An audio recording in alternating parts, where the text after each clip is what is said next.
Pilyje laimingai gyveno karalaitė. Ji turėjo piktą pamotę, kuri jai pavydėjo ir todėl neapkentė. Mergaitė buvo labai daili, didelis mėlynos akys ir šviesus ilgi plaukai. Veidelis toks baltas ir skaistus, kad žmonės ją vadino Snieguolę. Visiems buvo aišku, kad po kitų metų jai niekas negalės prilygti. Piktoji pamotė buvo nepaprasto grožio moteris. Ji turėjo stebuklingą veidrodį, kodėl kasdien klausdavo: veidrodėli, pasakyk, kas pasaulyje gražiausia šioj šaly? Ir veidrodis jai visada sakydavo: tu mano karalienė. Bet vieną nelemtą dieną pamotė išgirdo tokius veidrodžio žodžius: šioj šaly gražiausia yra Snieguolė.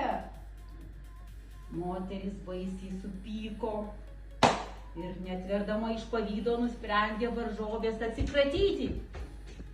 Ji pasišaukė ištę, bet jam labai pagailo medžiotojui tokios gražios mergaitės ir jis ją paliko miško glūdumoje.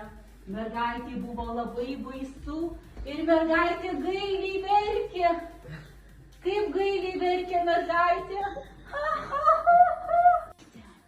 Jinai pasiėmė pilną pintinę obuolių.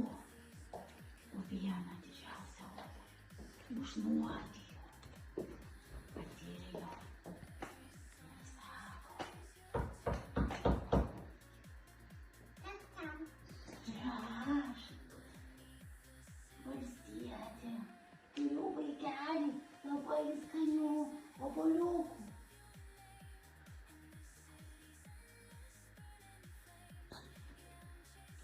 Snieguolė atsakė: man sakė nykštukai nieko neįleisti. Oi, kokia tu gera mergaitė, kad neatidarai niekam durų, kokia tu išauklėta. Už tai, kad tu esi tokia gera, aš tau duosiu vieną stebuklingą obuoliuką. Štai paragauk, tavo vytelis bus dar baltesnis ir skaistesnis.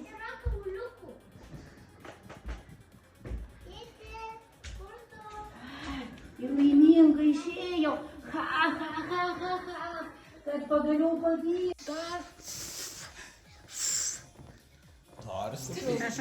5 metus.